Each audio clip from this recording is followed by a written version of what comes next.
Hello everybody, today I will be showing you how I made this futuristic X.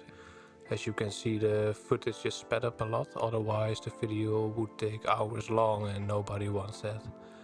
For this project I wanted to make an X that looks futuristic and clean, so there will be a lot of smooth surfaces and details.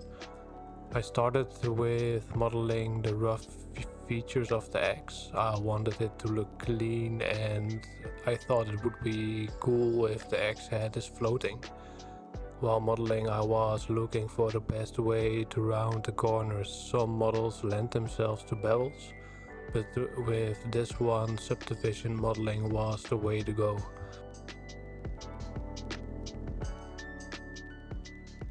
By adding creases to an edge, the mesh will pinch together in the corners. This causes a sharper edge, which allows you to get those sharper edges without adding more geometry to the mesh.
The mesh needed a bit of cleaning up at this point to make it all look smooth. There are some holes that I added at the top right corner. These were not great, I decided to delete them later on. The vertices also slowed down the render times dramatically.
To add the outer shell, I just copied the base mesh and deleted a row of faces in the center to separate the two shells. These parts would get a solidify modifier to give it thickness without manually making it. In between these shells there is a button that can be pressed by the user of the X. This gives a realistic feel, like the X is actually functional.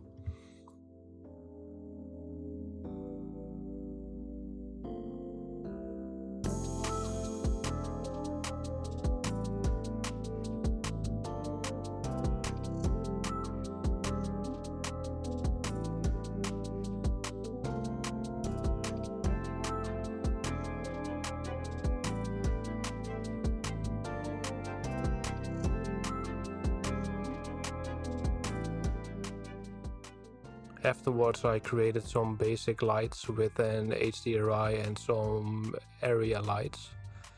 These are positioned in a standard 3-point head-up.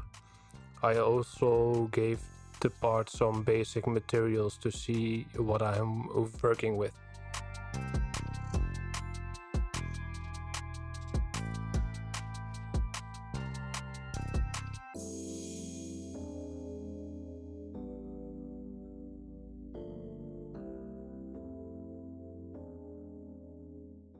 I added a sticker with the number 6 and some shapes, just because I thought they looked cool and it adds detail.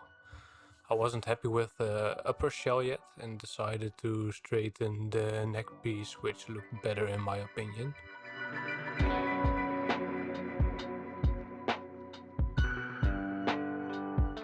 To make the shell more detailed, I used booleans to make cutouts for the bolts that will be used to mount the shell to the base.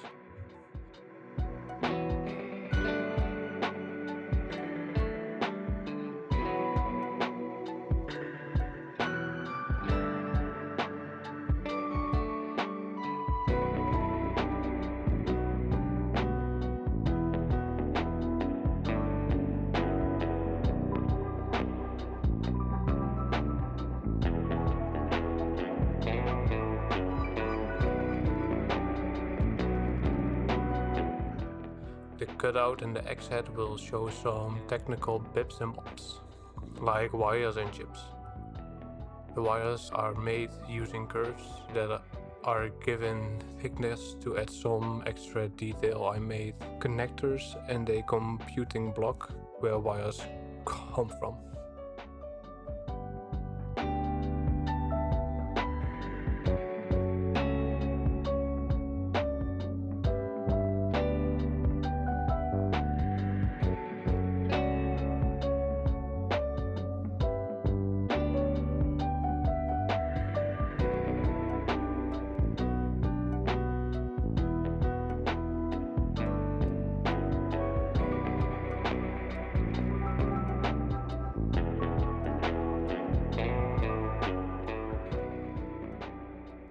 Now that I was happy with the shape of the whole X, I cleaned up the meshes a bit.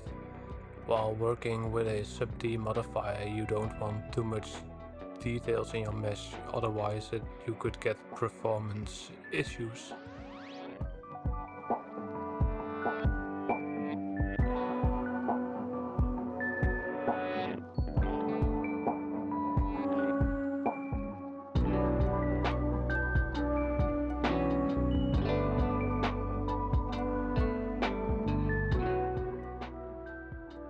After this, it was onto the material, by grabbing some materials from Blender Kit and editing them to my liking. I saved a lot of time on the project that was getting long as is. The edge of the X is a copy of the metal material, but without the bump and with a lighter color on it. By adding a gradient mask, I was able to blend with the base material for a smooth transition.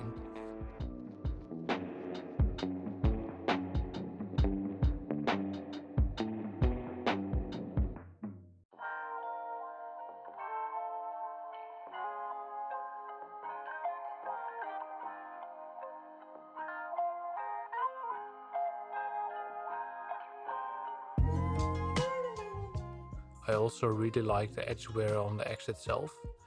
Adding a new material sometimes reveals issues with the mesh. Luckily, these shading issues were easily fixed.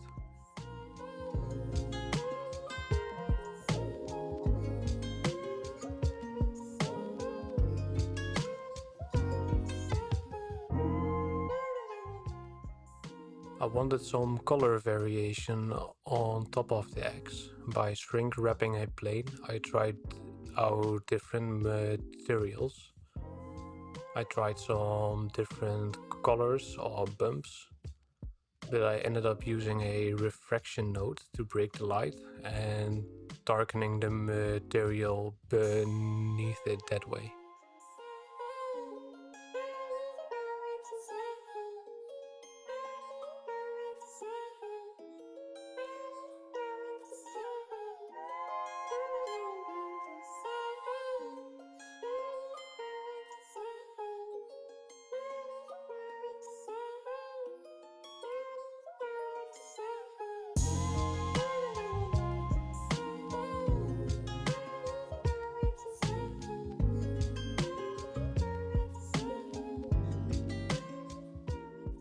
Now I changed some of the colors on the different parts to make them more interesting. The trick that I used in this model is to keep all the parts relatively in the same color scheme. In this case, the X itself is relatively grayscale, so a lot of grays, white, black. But to bring more life to the X, I added a bright accent color to specific parts. Orange pieces jump out and make the whole piece more interesting.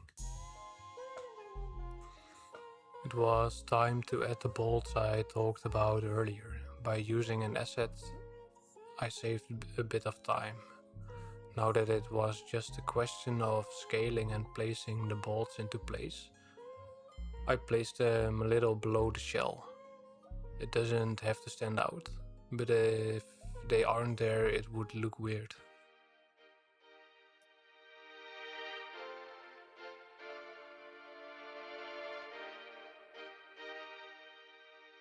Here I wanted to create waves in the air to show that the X head is floating. This is done by using a fracture shader with a wave texture to make sure the fracture only applies to the waves. After that I copied a strip of the X and gave it an orange light material to make the waves more prominent.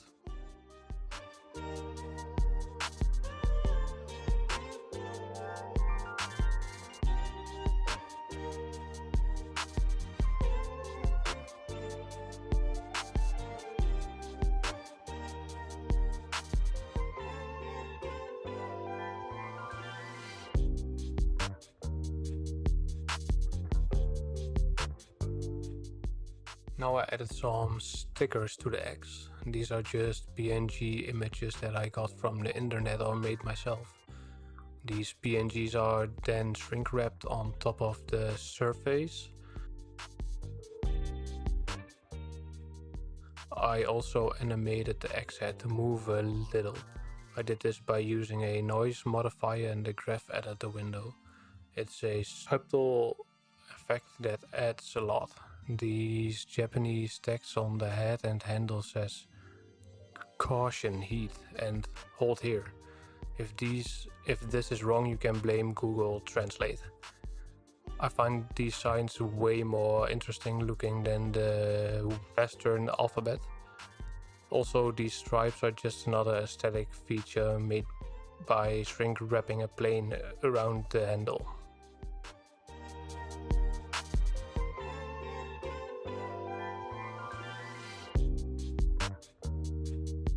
I found the center part of the top of the X a bit bland, so I made a channel leading from the technical parts to the floating waves. By making two tubes, I wanted to make it look like there is some sort of fuel being used to make the X head float. By adding some kind of detail, you can really tell a story, which makes the project come alive.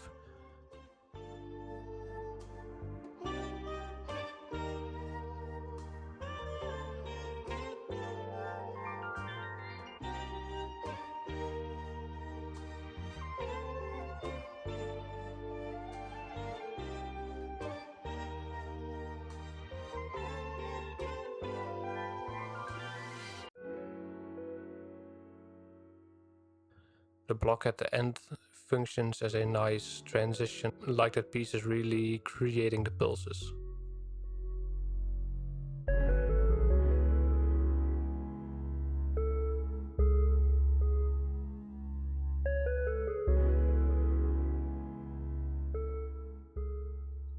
By doing some compositioning, you can really add to the realism, even though I'm adding some stylistic notes as well. The bloom and the chromatic aberration notes make the image look really cool by adding the lighting and making it more extreme and distorting the edges that are not in the center of the screen. The key is to not make it too extreme. I think that I could have done with a little less aberration, but you live and you learn. At this point I wanted to change up the background. After testing a bit I found a white background to make the X pop the best. Now it was time to add the cameras. I wanted to make multiple shots, so I had multiple cameras that focused on empties.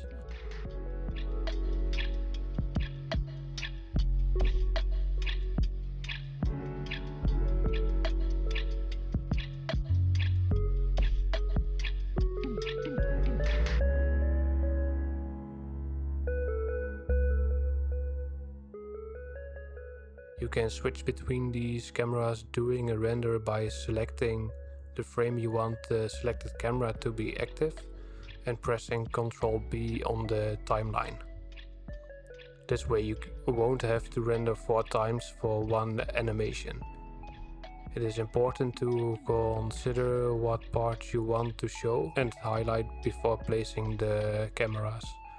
A great way to get a feel for this is to look at product renders of large brands. Now it was just a matter of fine-tuning the movements of the cameras and it would be rendered out.